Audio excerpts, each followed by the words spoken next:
Hi children, welcome to Ectet Learning. So today I will be doing the fourth video for grade 11 chapter 1 which is basically talking about Pascal programming part. So if you haven't watched my previous videos for the first chapter, I have done 3 other videos which will be describing about basic programming concepts and intro part. Right. So today only I'm starting the Pascal programming, and in this particular video, I will be basically discussing the Pascal related theory, and at the end only I will be doing some practical programming part, right? So if you haven't watched my previous videos, I have done separate playlist from grade 6 onwards for grade 11 for textbooks and workbooks, and I have done some O-level paper discussions as well, right? So you can watch them and share with your friends, right?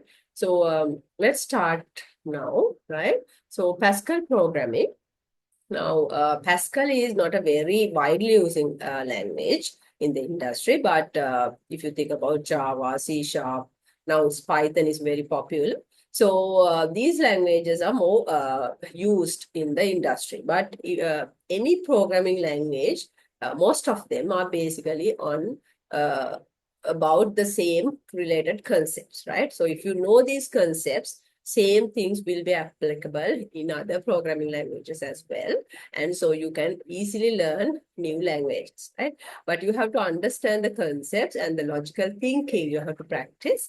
And the syntax only will be different on each language, right? So the way you write the code, for example, whether you use a semicolon or a colon, or to end a statement, or whether you use a single quote or a double quote for the string type. So those things will be different, and then keywords will be different, but the basic concepts, that how you should think about a problem, the logical thinking, problem solving. So those skills you should improve. You can do it with any programming language. So learn the basics from here, and then you can go for any other programming language, right? So let's start with the Pascal. So initially it is starting about identifiers, right? So hope you may have some kind of a knowledge about programming languages. I don't know whether if you have done in the school or in the classes sometimes. So anyway, we have something called variables, right? So variable means that those values will be different. It will be changing always, right? So to identify the variables, to identify the constants, we can have an identifier, right? So if even for the program, you can use a name. It's like a name identifier, right? So when you writing a statement like this, now can you see in the right hand side, we have something called var year integer, right? So this means year is the name of the variable, right? So this is the identifier. And var is a keyword. So you are telling, okay, year is a variable which is of the data type integer. So I will discuss about data types after some time. But that's the meaning of this particular statement. And the statement should end with the semicolon, right? So this is a basic Pascal programming statement, right? So when you defining your identifiers, you cannot use reserved words or keywords, right? I will show you some keywords here, right? So these are few reserved keywords where in Pascal language. So these things cannot be used as your identifiers, right? And remember, these reserved words will be different from language to language. So in the Pascal, we have these things. For example, if, right? This is common in C Sharp, Java as well, right? A case. So also they are in C Sharp and Java, right? While, right? Those things are some common stuff I just want to take. And else keyword. So these keywords are reserved and you cannot use it in your identifiers, right? So for example, begin, end, these things you cannot use for your identifiers, right? And the identifier should start with an English letter, right? So it can be a capital one, it can be a simple letter, right? After the first letter, the identifier can have letters, numbers, and underscore, Right? For example, this student underscore name is a valid identifier name because it starts with the English letter, right? And it has only letters and an underscore, right? And remember in Pascal, it is not case sensitive. Because if you think about Java, C Sharp, those kind of languages, those are case sensitive languages. That means art like with capital A, art in this way, like all simple and all capital. These are different identifiers. But in Pascal, all three are same, right? So that is why Pascal is not a case sensitive language, right? And there should not be any spaces. Now, usually when you write in English, we write name, space, like student, space, and name, like that. But in programming, usually we cannot do like that. Either you can have underscore, you can just write without a space, right? And special characters such as following cannot be included in your identifier, that is in the name, right? Only underscore is valid, right? So you cannot have any of these things. You can have only letters, numbers, and the underscore, right? And this is not a strict rule. Previous ones are strict rules. If you break them, the compiler won't compile the code. It will throw an errors. But this one is not a compiling error, but this is the good practice, right? You should always have meaningful names or meaningful identifiers. Then only your program is kind of understandable and it's readable, right? Now, for example, in maths, when you solve some equations and with variables, you put X, A, B, Y, those kind of letters, right? So nobody knows what it is. So usually in maths, what you do is you are telling, okay, let's take X as this, Y as this, and you do the question. That's how you do, right? But in programming, we are not using X, Y, A, B like that meaningless variable identifiers. So always use meaningful names, whether it's a sum or whether it's a total or whether it's a first name or whether it's a last name or whether it's an address, right? Or whether it's a number of students or whether it's the average of marks. So always have meaningful identifiers because it's not a syntax error, but it is then only your code is very readable.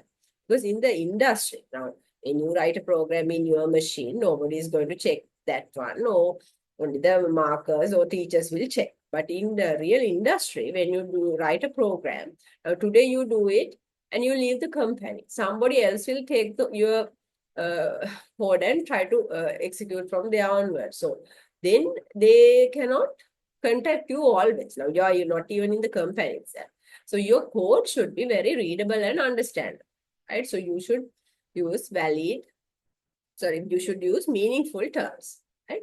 And see here, now these things are not valid. Why? The first one, they have a dollar mark. And the second one, you have a space. Third one, it starts with a number. So you have to start with a letter, right? And in this one, you have a hyphen. So those are the invalid, some examples, invalid identifiers. So hope it's very clear how you have to define your identifiers. So these reserved words I have already done. And these are standard data types. Now, when you create a program, right, you have to have variables, right? So then the variables you should tell, okay, these are the data types, right? So these data types, some things, some concepts are common in other languages, but sometimes the words, keywords may be different, right? So usually integer will store only plus or minus whole numbers, right? The real, they will have plus or minus decimal numbers. So in a decimal number, in a real, you can store integer as well.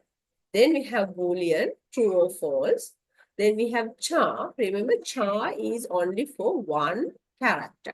One character, and you have to have a single quotes there. Okay. And string is for a sequence of characters like a name or a title. You can have a string type, right? So that is also should have a single quote for the value, right? So values of char and string are included inside string quotation, right? So here only the variable concept now they are defining. So variable is an identifier which changes the values given to it when the program executed. So in maths you have already learned what is a variable. So these are few declarations how to do, right? So you have to have the keyword var. Var is a keyword. You cannot have different words there. So var, count, right? Count is the identifier or the name. Then you have the integer. Integer is the data type. Then you have another two variables. You can, with comma separatedly, you can have two variables also defined. So these are two A and B variables which are real. That means you can store decimal numbers here. Then you have a collection of declarations. See, you can do like this. Right? All the statements should be ending with semicolon, right? So you have var, n1 and n2 are integer variables. Average, AVG, average is a real data type one. Pass is a Boolean. Boolean means you can have only true or false. Pass is can be equal to true or pass can be equal to false. Character can have a char only. That means you can have only single character. Name and school are string type variables where you can have a sequence of characters. So it's very clear, right? Then the constants. Now variables, the values get changed always, but constants are not changing like that. So for example, like this, you have to do the declaration. You have const, this is a keyword, right? And C capital, C simple can be anything because Pascal is not a case sensitive programming language. But in other languages, remember Java, C Sharp, those are case sensitive. So you cannot have capital C or simple C. You cannot you cannot do like that. It's two different words, right? So here you tell max is equal to 100. Now see variable declaration. You have the var, then you have the identifier, then you have the data type with the colon. Here with const, then you have the name and then you have the equal sign with 100 as the value. So these value won't change, right? For example, when executing a program, variable can have different values, but constant will remain unchanged. It won't be changing. Then we have operators, right? This is mathematical operation. So nothing much new, but let me explain. So this is addition, this is subtraction, this is multiplication, this is division. So div keyword if you put. Now this one, can you see 10 divided by 4? You will get a decimal result. Like for example, it's normal mathematical division.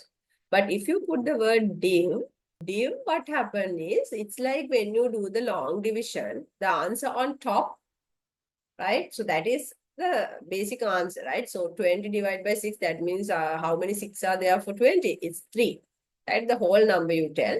So it's 3, and mod means the remainder, right? So remainder means if you divide 20 mod 6 means 6 into 3 is 18 and the remainder is 2. So that's the only new part here, right? Like this. And you have comparison operators, right? So usually this final result of these expressions will be true or false. Like it will be kind of Boolean expression you will get. So you have greater than, equal, less than equal. And this is very important. This is not equal operator, right? Then we have logical operators, right? So where you can combine two or more expressions. So hopefully you have learned these things in grade 10 also. So and means, right? You take the first expression and you then take the second expression. And if both expressions are true only, it will become true, right? If at least one expression is false, then this is going to be false, full expression, right? For example, let's check this one. We can write like this, right? Now, get this numeric one. 3 is greater than or equal to 2. Yes, true. This part is true. And 3 is not equal to 3. No, that is false. 3 is equal to false. So, true and false will be, expression will be false. Understood? So, that is how it happened. So if at least one operator out of two are false, at least one is false, then it's false. If both are true only, the expression will be evaluated to true. The O is not different, right? O means at least if one expression is true. Now, in this case, both are false, false, it's false. But if here true, both are true, then the total expression, full expression will evaluate to true. That is how operator works. For example, in this one, 3 is greater than or equal to 2. Yes, true. This part is true. Or 3 is not equal to 3, it's wrong. 3 is equal to 3. So, true or false, 1 is true. So, the expression is true, right? So, in O operator, what happens is, if at least one operator is true, then the O operator evaluates to true. But if both are false, then it evaluates to false. Hope very clear, right? Because these things are done in anyway in grade 10. Not operator, right? So in not operator, what happens is it will do the negation. Now, if it's false, it becomes true. If it's true, this will become false, right? For example, in this one, 5 is equal to 5, true, but it will go with not. That means this becomes false, right? So operator precedence, right? Operator precedence means how these operators will be evaluated, right? So you have not, right? And not will be executed first, then multiplication, division, div, mod, and those operators will get the more priority, right? So if you have, like for example, if you have multiplications, division in both in same expression, then you have to go with the left to right order, right? Then you have plus, minus with operator, and finally you have this logical operator, right? So for example, we'll think about this example. Now you have 5 plus 14 mod 4. So mod or plus. Mod or plus. Mod will have a more higher priority. Can you see this? Right? So mod should be done first. 14 mod 4 means for 14, it's 4 into 3. 4 into 3, the remainder will be 4 into 3 is 12, remainder will be 2. Then you do the addition, 5 plus 2, 7. Here also addition and div and addition. So div will have the more priority. 7 div 2, remember this is not division. This one you get the top answer only. So that means 7 divided by 2 is actually 3. Actually, if you divide, do the division in mathematics way, it's 3.5, but here it's 3. Then you do 3 plus 3, 6. Here, can you see you have a division, you have multiplication. Division and multiplication, same priority, but you go with the left to right approach. So that means 16 divided by 4 will be 4 into 2, 8. Here, you have not and you have brackets. So because you have brackets, as BODMAS tells, the bracket should be evaluated first, right? So you have 8 mod 2 greater than 5. So mod and logical expression. Mod and logical expression. So mod should be done first. So 8 mod 2 means you divide 8 by 2 and take the remainder, because 8 is an even number, no remainders, it will be 0. 0 is greater than 5, false. Now you do the not operation, because you had brackets, you did that first, right? Then this will become true. Then we have 2 operators. Can you see? We have 2 expressions with AND, right? 4 is greater than or equal 4. Yes, 4 is equal to 4. So this is true, and not.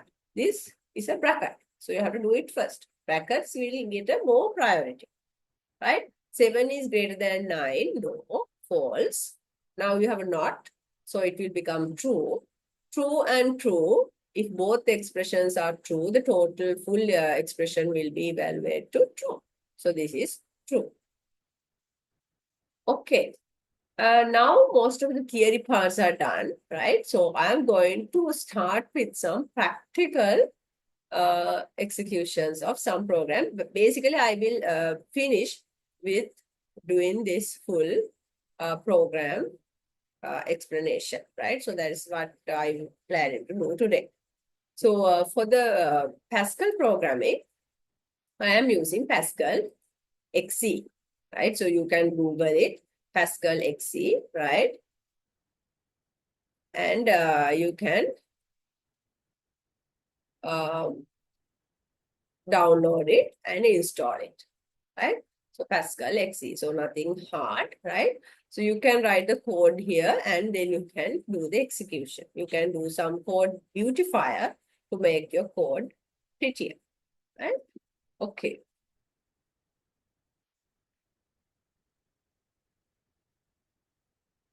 So I will start with the first program part, right?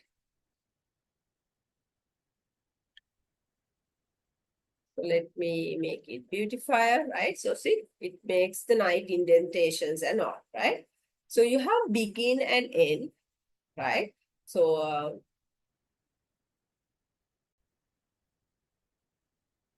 so in here, you can see we have begin, end. Those are keywords, right? So that's the starting and ending points of the program, right? You have to end it with a full stop. And now in the first one, we'll execute this and see. Now, let me remove this for a while. I want to show you something. So you begin and you write. Write is a keyword, begin is a keyword, end is a keyword. 3 keywords there, reserved words. So you write, welcome Pascal programming. So this is a string. Can you see it's a single quote? So you have a string to be printed on the screen. Now when I run this, when I execute this, you have to save it. Let me save. Now, did you see the output? Let me execute again. It quickly vanished. So that is why I have put this readln, right? So it is usually we use it to take the user inputs. So what happens is when you execute it, it will print it and wait until I give my command. It will wait until my user input is given. So when I press enter, this output will vanish. Hope you understand. Right, so let me execute again. So it is printing welcome Pascal programming, right? So I will write welcome to Euclid learning. Let me print again. Welcome to Euclid learning. Understood? So you can have any the special characters here because it's a string, right? It's not identified like this. Okay. So that is the very first part, first program we have done. So usually in a programming word, we write hello world, right? Hello world with C Sharp, hello world with Java, hello world with Pascal, hello world with Python. You may have seen sometime. So hello world will be the first usual programming code you are going to execute it normally in usual programming languages, right? So this is hello world of our Pascal. Okay. Yeah, let me start with the next example.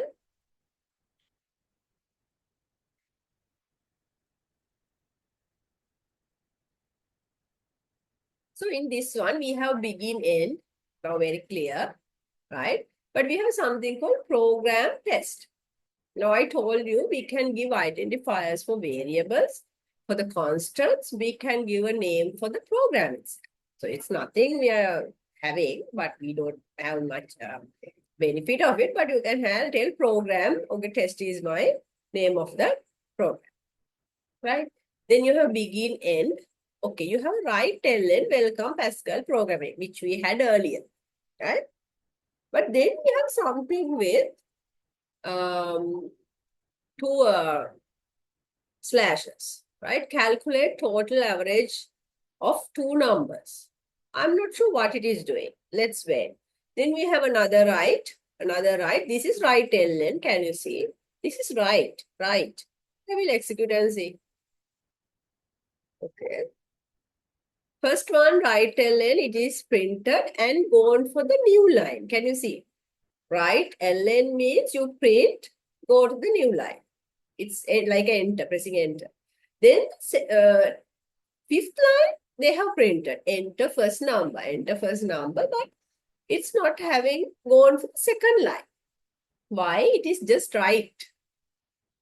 Then it have printed enter second name. Now, if I put here write ln and execute, let me make it nicer, right? And then I will execute. Now can you see? Write ln, 3 write lns. This one is anyway end of it, the program. You have 3 sentences printed. But what is this? Calculate total and average of 2 numbers. So this is a comment. Right? So in a program, we can have comments. Why comments are important? One thing is these comments are not executed in the program. For example, if I put this same line here as a comment, when I execute, can you see it is only having one welcome? Because this particular comment is a statement which will be ignored by the compiler. So why we need comments? One thing is like this, if you want some programming experts to be avoiding execution, to stop the execution, you can make that statements as comments. For example, I can make all of these comments. Like this, these are single line comments. And I will execute. So only one will be printed now. See? Because if I want to make some statements non-executable, then I have to make them as comments. Right? Other thing is like which we have initially.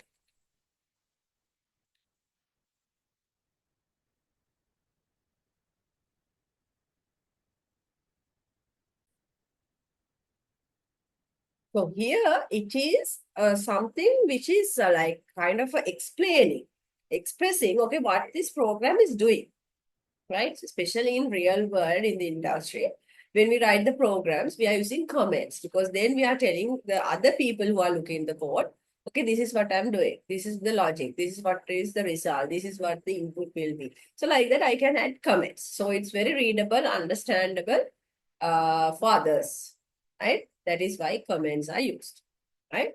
Okay, so that is the second example. Let's start with the third example.